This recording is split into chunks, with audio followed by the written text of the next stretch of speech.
नमस्कार जय जगन्नाथ ओडिशा किचन को आपण मानकु बहुत बहुत स्वागत। आज मु नहीं आसी आपण मानक पई कार्तिक मास स्पेशल हबिस डालमा रो रेसिपी जहाँ को बनैबा बहुत ही सहज आ खाइबा पई मध्य बहुत ही टेस्टी सिंपल मसला रे रेडी हेबा सहित जे के भी याकू बनै परिबे। ताले चलंतु स्टार्ट करिबा। आज रे कार्तिक मास रो हबिस डालमा को किभल प्रोसेस रे बनौची वीडियो को स्किप न करके संपूर्ण भाव में देखि नबा। आजिर कार्तिक मासर हबिस डालमा बनैबा पई नेइछि मु एठी दुईटा कंदमूल गोटे कंचा कदली माटी आलू मु गोटे नेइछि आउ मुग डाली नेइछि। मुग डाली को भल भाव में धोईकी ताको भाजी नेइछि आउ नेइछि ओउ। एई सब परिबा मु आज एथिरे ऐड करछि। आपण चाहिले लाउ को ऐड करि परिबे आ सारू मध्य नहीं पारिबे। परिबा सब को एठी मु काटे नेछि आ आज रही डालमा को माटी हांडी रे ही बनैबी।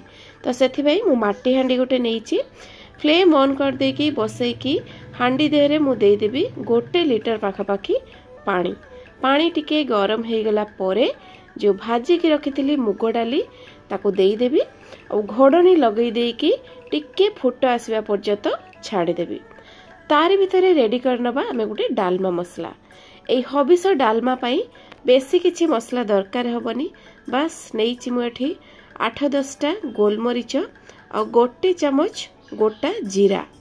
बस आउ किछि मसला दरकार नहीं। कौनसी प्रकार गोटा मसला किंबा हबिस डालमा रे सुखिला लंका व्यवहार हुए नहीं। स्लो फ्लेम रे याको 2 मिनिट पर्यंत भाजी नबा। एई जो हबिस डालमा रे बनैबा बहुत ही सहज जे के भी बनै परिबे। आ हबिस डालमा को हमकु छुंक लगैबा पई पड़िबोनी। एई जो गोलमरीच आउ जीरा रे ही आजिर डालमाटी बहुत ही स्वादिया लागिबो। ठंडा हे गेला परे याको हमें भलो भाबरे कुटिकी तार गोटे गुंड मसला रेडी करनबा।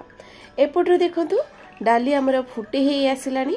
आ जो डाली ऊपर देखि परथिबे धळा धळा पानी गुडी को अछि फेण टाइप रो। से फेण पानी सब को आमे एटी बाहर करनबा। जा फल रे कण हो ना डालीटा बहुत ही सहज रे सिझी जिवो। एई जो हबिस डालमा रे हळदी गुंड पड़ेनी।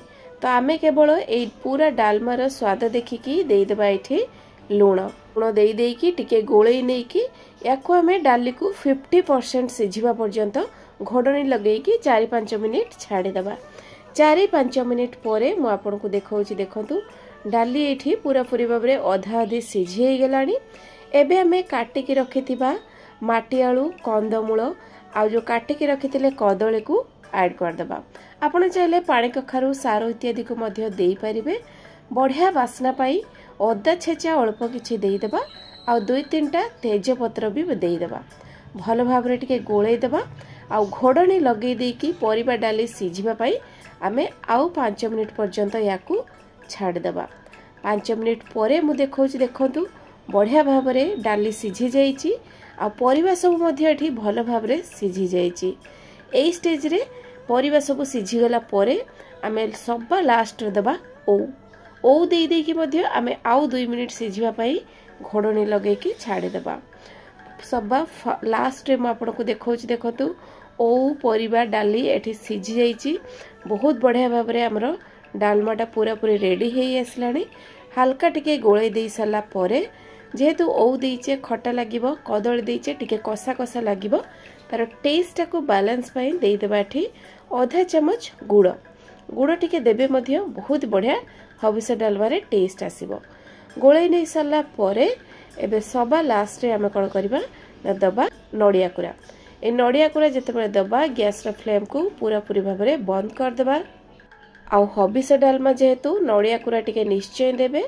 आ नडिया कुरा देई सला परे छुंक तो आमे दबा नाही तेणु ता देहरे एठी देई देबा 2 चमच पाखा पाखी गुआ घी।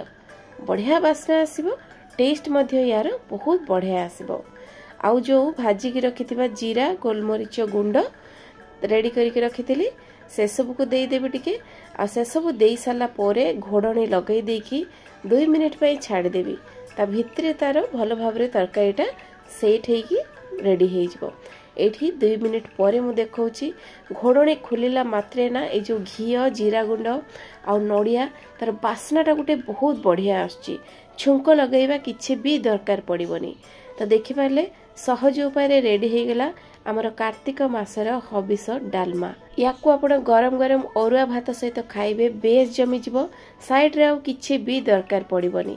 तो दर्शक बंधु आशा करछि आज रेसिपी आपण मानकु निश्चय भल लगी लाइक करिवे शेयर करिवे चैनल नुआ थिले सब्सक्राइब निश्चय करदेवे।